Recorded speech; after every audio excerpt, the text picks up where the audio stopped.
Hello, Oracles. Well, today's adventure takes me to Sleeping Giant State Park here in Connecticut. This used to be one of my favorite haunts back when I was living in the area. Then I since moved to the other side of the state. Tornadoes have refaced some of the trails here, but this is where I'm at today. So I wanted to recap some of the discussions we've been having about the split and, the 3-to-1 decision. Obviously, it's nothing we can change. We're voting on it to increase the shares. But there's been kind of mixed feelings about it. Many people wanted a larger split. Some people are just happy because there is a split. I'm one of them. I'm looking at kind of all the different sides of the things. And honestly, a split is awesome either way, regardless of what we get. So a 3-to-1 is going to be good. And one of the discussions that we were having was about the employee stock purchase plan. And one of the reasons, and the main reason why they were splitting the stock, was for their employees to be able to take advantage of this. Now, some of the arguments have been, well, even bringing it down to the $230 range from where it is now, assuming it does not go up any further into the stock split, is that, lower for the people who are working on the factory lines, with lower wage incomes that are coming in for them. So I thought about it, and, it made some sense. But then I thought about the fact that they do get a 15% discount on the lowest price of the stock during that window of period of time. And correct me if I'm wrong, that is what I was informed of previously, that it's based off of the lowest price.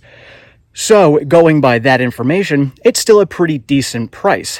And then I look back to myself when I was working at Home Depot, and I was working there during the housing crash, and I was only making $14 an hour at the time. Gas prices were the exact same as they were now.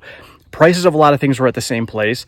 I had a newborn, so I had a lot of expenses coming in, but I still contributed to my employee stock purchase plan. And the reason this still makes sense is because every single paycheck, just a small amount comes out. So it's a tiny little bit. So you can't buy fractionally through the employee stock purchase plan, but you sort of can, so you can kind of contribute fractionally every single paycheck. And then when the window opens up, all the money that you have contributed to that purchase plan will purchase whatever stocks you can purchase at that time. So realistically, it's not a lot of money that goes into it. And even if it's 1 or 2 shares that you can afford at that time, you still have basically 6 months to be able to save up for it. Window opens up, you make your purchase of your stocks, and then you start contributing again for the next 6 months. So all in all, realistically, it's not terrible. I mean, I think when I was doing it, I was contributing like maybe 1 or 2% of my paycheck to the employee stock purchase plan. Made it totally worth it. I mean, when I came out of there, I only worked for Home Depot for 4 years. But when I came out, I had about $5,000 worth of stock in there because the company kept on growing. So even at $230, I think it's still going to be worthwhile for them. And now, if anyone out there knows an employee who works on the factory lines and can actually give some feedback from the employee perspective, please let me know, just so I can get some actual feedback from them. Because when I was doing it with Home Depot, the stock price at the time was about $80. So definitely lower than the $230 that they're going to be looking at. But, looking at the growth ahead of Tesla is significantly higher than the growth behind Home Depot, especially during the time when the housing market was crashing. Now, I also feel that they would have done a larger split had the stock not pulled back as far as it did with the macro environment. So we're going to get what we're going to get. Personally, like I said, I like the 3-to-1. And because we have pulled back so far, due to my dollar cost averaging, I will have no problems getting to my goal of 10 shares by the time we split. I'll actually probably have more than that, which is nice. So my strategy going into this is going to be adding, my normal, as I have been. And I'm going to keep saving up cash because normally, post-dip, there is that sell-off. And the sell-off is usually due to, just kind of a rebalancing afterward, because there's the run-up into the split. And then after the split, it's usually just the sell-off or profit-taking that takes you back down to the price, maybe a little bit lower than before the split, before the run-up into the split. It's totally normal, healthy, good thing for the stock, not a big deal.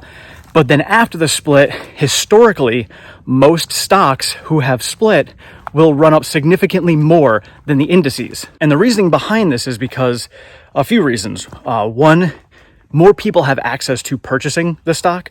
So employees, retail traders, the people that Tesla had acknowledged as the reasons they're doing the split. So more people are going to be able to add their money to the stock as it is.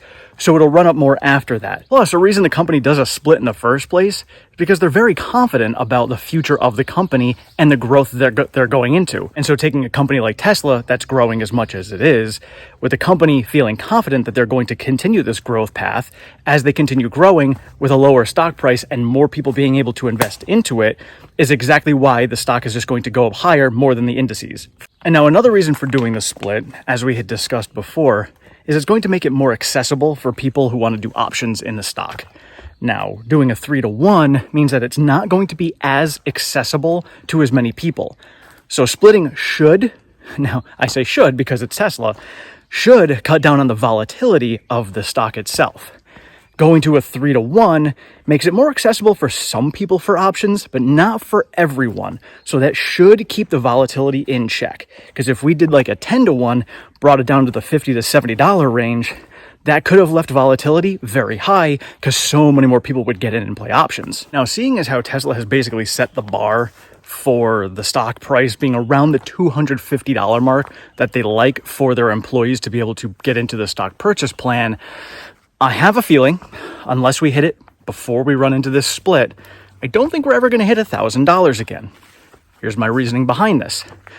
After this split, if we hit $1,000, that's essentially $15,000 price tag for the stock before both splits. So hitting $1,000 post-split will essentially be a $3 trillion market cap, which I have Tesla slated to hit $3 trillion between 2024 and 2025, depending on the macro environment, FSD, a few other things that are involved.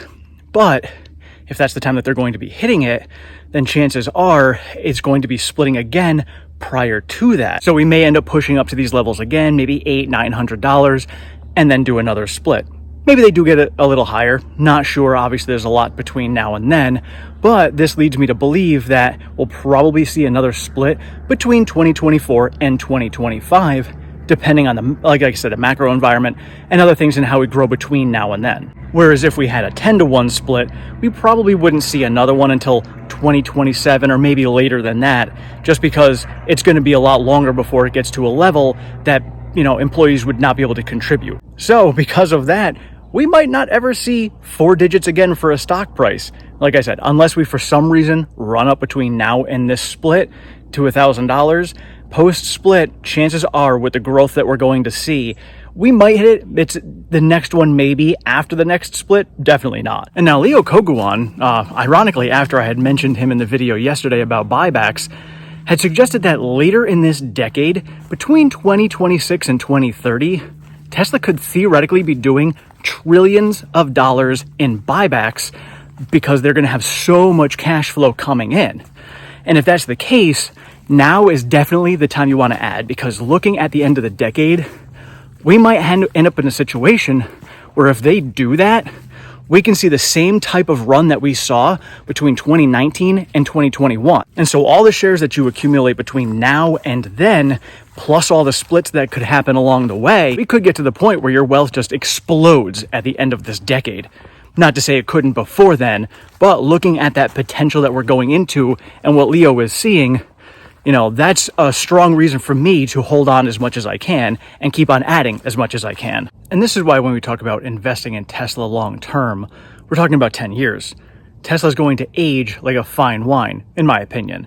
And it's just going to get better and better over time. And sure, we're going to see some nice growth between now and the end of the decade.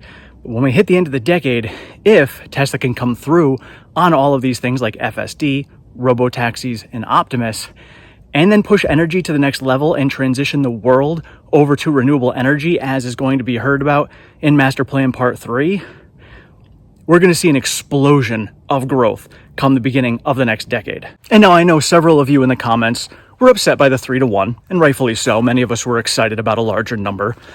But, you're saying vote no for the split. So my question to you, and this is a legit question, is would you rather have no split or a 3-to-1? Now, granted, yes, obviously we'd like to have a larger split, but it's sort of like, sometimes it's sort of like voting for a president where you get two crappy options and they both suck and you'd rather not have either one. But in this case, I think at least a 3-to-1 is going to be better than no split. But let me know your thoughts on that one, because obviously I know, if you're saying between a 3-to-1 or a 10-to-1, you'd rather the 10-to-1. But what about between a 3-to-1 or no split? So let me know your thoughts on the comments about that. Thank you all so much for watching. I appreciate all of your support and feedback. If you have not subscribed, please do so down below. Sign yourself up for notifications. I am over on Twitter at OracleTim1. I share all the latest Tesla news, pertinent stock market information, and all of my daily trades. We do have a Discord channel. That link is in the description. And I am over on Patreon if you'd like to support the channel any further. That link is also in the description. And for those of you who are patrons right now, I do apologize. I have been struggling to try and get some links put up there because I know many of you could not see it through Apple, so I've just been switching over to Excel, but they will not load. So I apologize. I am working on it. I will get there to get you guys all of the links to my valuation model, to my price targets, to my finances, my stock portfolio. All of that stuff will get on there as soon as I can figure this this technical issue out. So thank you so much, and we'll see you later.